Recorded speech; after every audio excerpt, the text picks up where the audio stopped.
with all our discoveries in our hearts, in our bodies, in our minds. Let's say that on the one hand we have the pleasure as a concept, but also as an actual physical exercise. And in the other hand, our deconditioning process. And we're still in process altogether with this. You know, the chapter deconditioning has not finished. With this pleasure and deconditioning process, the birth of these two worlds lands into the ownership of the text exercise. Yeah?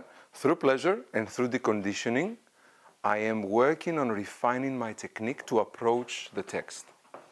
To approach the text as an architectural structure that will just take me in another world. The more I dive into pleasure and deconditioning, the easier the access into that architecture of that world becomes.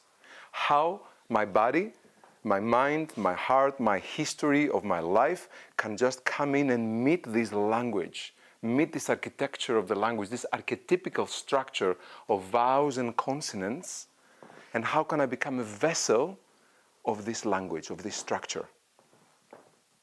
With the presence that, we are inviting you to go through the pleasure and the deconditioning, your whole life history, your consciousness is going to be present. So it's not, I'm just becoming a passive vessel for that text. It's in fact the opposite. So, this is what I would like you to try. To start with, forget about the character and the scene circumstances. It's just what I just shared, your consciousness, your body, diving into that world of architecture, of language, of vowels and consonants. One of my teachers said, vowels is the emotional principle of the language, the female side of the language. And consonants is like the logic, is like the male energy of the language. If you like that visual, explore it, yeah? So, to be or not to be, that is the question. I feel the and I feel t. To be, softening my knees, to be, allowing the pleasure to come into the tasting of the language. To be, to be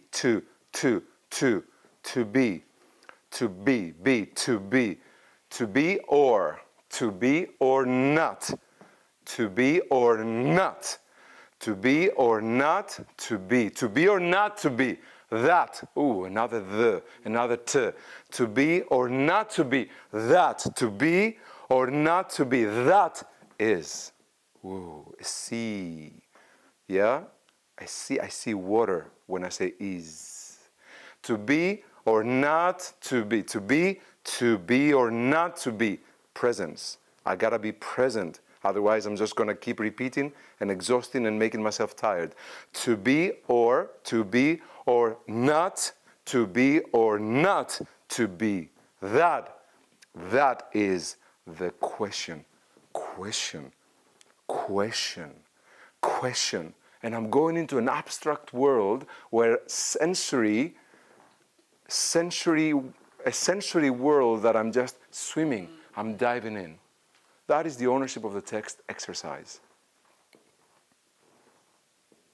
As you're doing this, depending on what kind of actor you are, you might be having, like I really saw my favorite scene in Crete when I said is.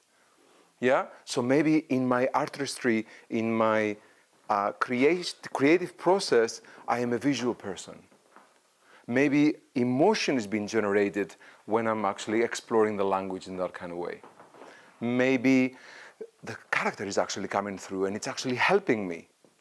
Everything that is helping you is in the mix. As a starting point, start with a blank canvas of body, consciousness, language. Yeah? And then stay open to what gets you in.